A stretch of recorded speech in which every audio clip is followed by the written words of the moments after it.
Mesdames et messieurs, bonjour, bienvenue encore une fois dans votre émission Vision du peuple sur votre chaîne Vision Télévision, présentée par votre humble serviteur John Mbisha. Comme vous le savez, aujourd'hui, nous avons le réel plaisir d'être accueillis dans sa résidence privée. Lui, c'est le président de RPDR, monsieur Bob Bolabo, qui est cadre de la Mouka, que je salue déjà. Bonjour, président Bob. Oui, bonjour, monsieur. Président, comment vous allez, président? Moi, ça va, ça va très bien. Merci beaucoup. Comme vous le constatez, le président vient de le dire qu'il se porte à merveille. Ensemble avec lui, nous allons décortiquer 4 actualités de l'ère. Nous allons parler de l'évolution de la coalition FCC Cash. Nous allons aussi parler de l'avenir de la Mouka. Pourquoi pas aussi du retour du président Martin Fayulu ici à Kinshasa. Et aussi de la libération de Né Mwana Semi. Et enfin, nous allons chuter sur la non-prestation de serment de 2 juges lors de la prestation de serment devant le chef de l'État Félix Tshisekedi. Alors, président Bob, comment vous avez d'abord analysé le fait de voir 2 juges qui étaient en fonction à la cour fonctionnelle, qui ont refusé de prêter serment devant le chef de l'État? Et nous avons aussi constaté l'absence du président du Sénat, ici celle du président de l'Assemblée nationale. Vous, de la Mouka, comment vous avez analysé cela? Et que les 2 juges ont dit qu'ils devaient d'abord terminer leur mandat à la cour fonctionnelle. Comment vous avez jugé cela? Nous avons toujours dit, quand les prémices sont fausses, les conclusions l'est aussi. Tout est parti du 30 décembre 2018. Le peuple congolais voulait un réel changement de ce pays. Parce que Kabila et la Kabylie, ils ont dirigé ce pays pendant plus de 18 ans, mais ils ont vraiment appauvri le pays. Le peuple était décidé à changer le système. Je me souviens à l'époque, Martin Fayulu, Félix Tshisekedi et moi-même, on a eu à faire des manifestations pour dénoncer, exiger le départ de la Kabylie. Le peuple a compris que si on partait en ordre dispersé, je serais peut-être long, mais juste un petit résumé. Ça risquerait de faire en sorte qu'il y avait la plus tricher. On a décidé du choix d'un candidat comme Fayulu. Martin a été choisi comme candidat comme nous sommes partis aux élections. Comme en 2006, Jean-Pierre Bemba a gagné les élections, Kabila triche, ils se mettent au pouvoir. On arrive à 2011. Papa Étienne Tshisekedi gagne les élections, Kabila triche, il reste au pouvoir. Sous la pression populaire, sous la pression interne, mais aussi externe, Kabila n'a pas pu faire un 3e mandat. Parce que le peuple ne voulait pas. Et alors, on se voit aux élections en 2018, Martin Fayulu gagne, Kabila triche, ils nous imposent Félix. À partir de ces moments-là, ils ont mis en place leur coalition. Une coalition contre l'action. Une coalition décriée et par la base de l'UDPS et par tout le peuple en général. Parce que c'est une coalition qui ne crée que des problèmes. Ils se chamaillent tous les jours. Ils se disputent tous les jours. Ils sont, comment dire, de ce qu'on peut appeler le combat pour le leadership entre eux. Ce combat, on a vu tous ces derniers temps. La question que vous me posez maintenant, la position des juges, mais nous sommes toujours dans ce combat-là. La coalition FCC Cash ne fonctionne pas très bien. Alors, le juge est nommé. Les juges sont les juges de la Cour constitutionnelle. Vous remarquerez que depuis presque toutes les ordonnances signées par Félix, il y a toujours des problèmes au niveau peut-être de la forme, c'est qu'au niveau des formes. Il y a toujours des contestations. À se poser la question vraiment si réellement l'entourage de Félix est constitué vraiment des bons juristes. Il y a toujours des problèmes. Les 2 juges, comme vous avez dit, ils font partie de la Cour constitutionnelle. Le mandat est de 9 ans. Dans leur règlement intérieur, il est dit que on peut arrêter le mandat d'une manière volontaire de par la démission et d'une manière involontaire par le décès. Et là, on constate que leur mandat est en cours, mais on leur a demandé de quitter la Cour constitutionnelle pour aller vers la Cour de cassation. Donc on a interrompu leur mandat, alors que la loi dit que leur mandat est inamovible. On ne peut pas l'interrompre, sauf en cas de démission ou en cas de décès. Donc ça pose un problème. À partir de là, on peut développer des arguments, chacun à sa manière, tout ça, mais c'est ça la base. Donc moi je pense que oui, les magistrats ont refusé de prêter serment. Ils ont raison, ils ont tort. Je n'entre pas dans ces détails-là. Mais je constate seulement que les juges qui devaient être nommés par le président, les 3 juges ils sont là. Donc bref, c'est vraiment compliqué. Merci beaucoup, Président. Alors nous allons passer à un autre sujet dont vous faites partie de cette plateforme. Il s'agit de la plateforme Lamuka, dont je rappelle que vous êtes cadre de Lamuka aussi. Nous avons vu dernièrement le président de l'Ensemble pour la République, qui est l'un des cadres leaders de Lamuka, on a attaqué sa résidence. Malgré il y a eu quelques dégâts, mais il n'y a pas eu de perte en vie humaine, mais le président Moïse était précisément à Kachobouela. Comment vous avez entendu cela de voir le président qui n'était même pas dans sa résidence, mais nous avons vu des criminels attaquer sa résidence?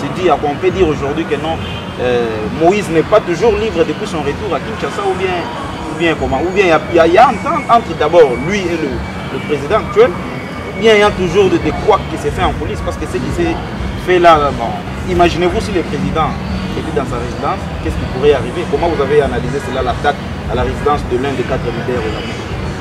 Moi, je suis le président du Rassemblement du peuple pour la démocratie et le renouveau. RPDR en cycle.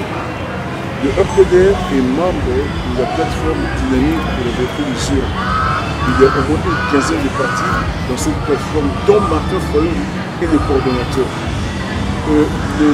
La DVU, donc dynamique pour la révolution, est membre de la plateforme Lamuka. Donc par conséquent, je suis cadre au sein de la Lamuka. Maintenant, pour revenir à votre question, vous savez, nous disons toujours qu'on s'est battu dans ce pays pour une rupture, pour que les pratiques anciennes, les méthodes anciennes changent, pour que le social du peuple congolais change, pour que l'économie change, pour que la politique change. Vous savez, aujourd'hui, vous savez, sur le plan sécuritaire, il y a plus ou moins 6 armées étrangères qui sont sur notre sol.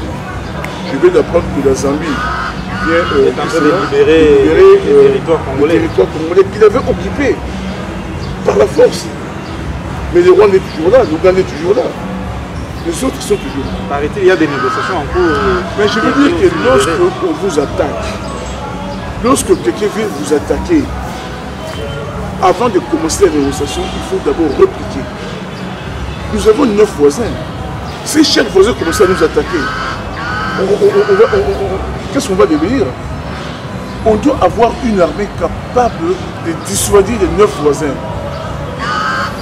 On ne peut pas continuer à nous attaquer comme ça. Ça fait 20 ans aujourd'hui que nous sommes dans la diplomatie face au Rwanda. Donc, le Rwanda continue à tuer dans notre sol. À Beni, vous savez ce qui se passe à l'Ituri, à Bukavu, on vient de tuer 220 personnes à Bukavu aussi, à Kitikida. Est-ce que vous avez entendu un message de condoléance de la part de ce gouvernement? Avez-vous entendu un mot du chef de l'État? Non, je dis seulement qu'aujourd'hui, notre pays, il y a 6 armées étrangères qui se trouvent sur notre sol.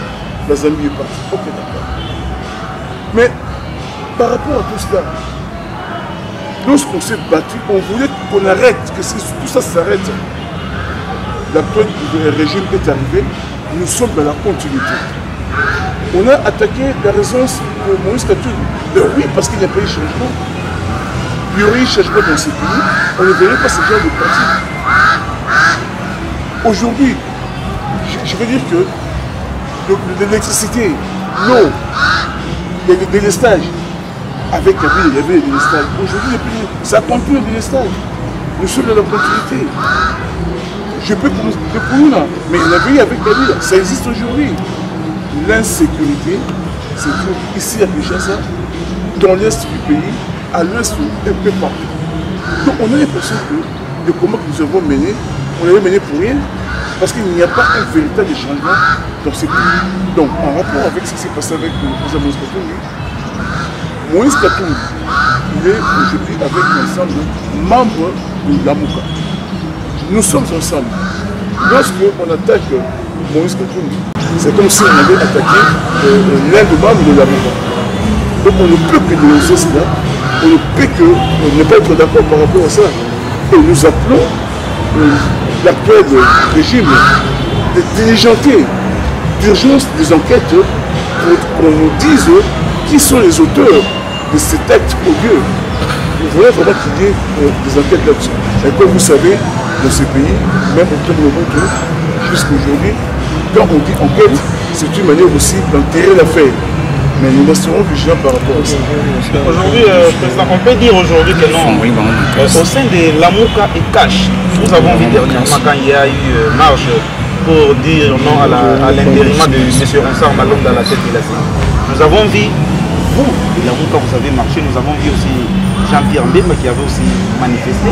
On vous avez tous suivi, vous avez manifesté. Nous avons vu aussi l'UDPS qui a manifesté.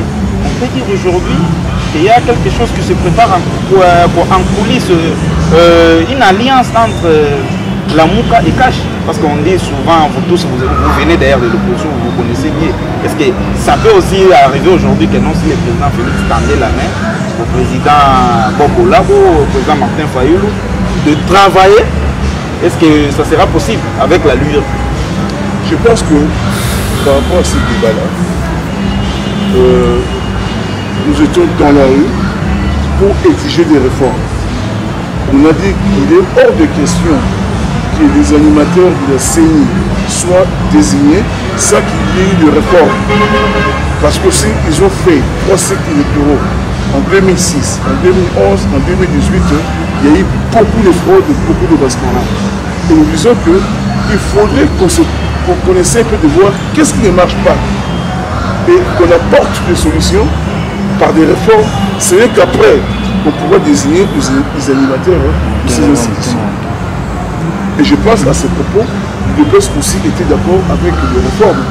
Il n'y a pas que l'UDPS, beaucoup de forces politiques et sociales dans ces pays se prononcent aujourd'hui pour des réformes.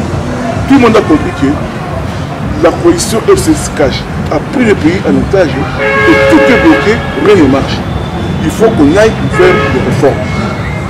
Mais à ce propos, le président Martin Fayoulou était parmi les premiers leaders à avoir mis sur la table le plan de sortie de crise. Et dans ce plan, il propose des réformes au niveau de la CENI, au niveau de la Cour constitutionnelle, au niveau comment dirais-je, de la police, au niveau de la sécurité. Lorsque le président Martin avait proposé, d'aucuns l'avaient traité de réveil. Aujourd'hui, les gens ont compris qu'il était un visionnaire. Parce que tout le monde a compris que sans réforme, le pays ne pourra pas marcher. Vous étiez en train de suivre votre émission Vision du Peuple, présentée par le vôtre John Bicha. On avait le réel plaisir d'être accueilli aujourd'hui dans sa résidence, M. Bob Lobo, qui est président de RPDR, Rassemblement du Peuple pour la démocratie et le renouveau. Sur ce, nous allons déjà chiter en parlant de la libération de Némouana Semi. Président, nous avons vu Némouana Semi qui a fait au moins 4 mois la clinique universitaire au CNPP et on l'a libéré soudainement devant la presse. Némouana Semi qui déclare qu'il ne va plus attaquer ou combattre M. Félix Tshisekedi car c'est son effet. Comment vous avez analysé cela? Justement, voilà, nous sommes dans une république, on nous dit qu'il était de droit, mais on n'en voit pas. Pourquoi Némouana Semi était arrêté? On est parti l'arrêter à sa résidence. On a tué des gens, il y a eu des gens qui sont morts. On l'a arrêté. Il est malade, oui, on l'amène à l'hôpital. Il s'est fait soigner, oui. Et l'hôpital, il revient directement à sa maison. Attends, il y a un problème là. Et surtout que le président du CNSA, Olenganko, a affirmé devant la presse que le chef de l'État a amélioré, on a arrangé la résidence des... Mais justement, il y a un problème. Pourquoi on l'avait arrêté? certainement parce qu'il avait commis des infractions. On avait dit qu'il avait trouvé l'ordre public, qu'il avait fait des... Ok, d'accord. On l'a arrêté, on l'a amené en prison. Et là, il est tombé malade. On l'amène à l'hôpital. L'hôpital, il est guéri. Au lieu de rentrer en prison, ou alors qu'il y ait des poursuites contre lui parce qu'il était arrêté à cause de poursuites, directement, il rentre chez lui à la maison. Et on apprend qu'on a rangé sa maison. Et du coup, il dit que voilà, je suis maintenant avec Félix. Donc ça veut dire quoi? Ça veut dire que Félix l'a complètement libéré, ou alors il a gracié. Mais s'il a gracié, il faut qu'on sache qu'il a gracié ce qu'est l'ordonnance. Comment il a fait pour le gracier? On ne libère pas un prisonnier comme ça de l'hôpital directement à sa maison sans donner une instruction à la population. Non mais franchement, on vit dans un état, comme je vous avais expliqué, où ce n'est pas la constitution qui est appliquée, c'est plutôt des deals, l'accord, accord sur accord, accord sur accord. Parce que normalement, je ne suis pas contre le moyen ça c'est pas mon problème. Le moyen c'est un citoyen comme tous les autres. Mais le fait qu'il soit arrêté, c'est qu'il y avait des griffes contre lui. Maintenant on l'a libéré, donc il veut nous dire quoi? On l'avait arrêté gratuitement comme ça. Il n'avait commis aucune faute. Mais pourquoi il avait arrêté? Pourquoi ils ont attaqué sa résidence? Pourquoi ils ont tué des gens par cette attaque-là? Non, franchement, je fais des choses comme ça. Et c'est pourquoi je vous dis que tout cela, ça nécessite justement de réforme. Ça nécessite qu'il y ait justement cette table ronde-là où on doit mettre tout sur la table et essayer d'avancer.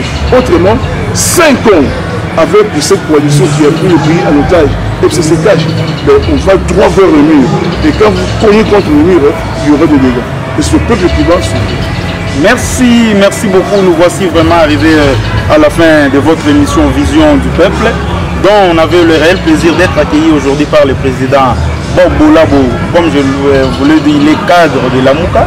Et je tiens aussi à remercier toute l'équipe, la grande équipe technique qui nous a tenu compagnie. Là, je vois Jessie Louindoula qui était derrière la caméra, assisté par Christian.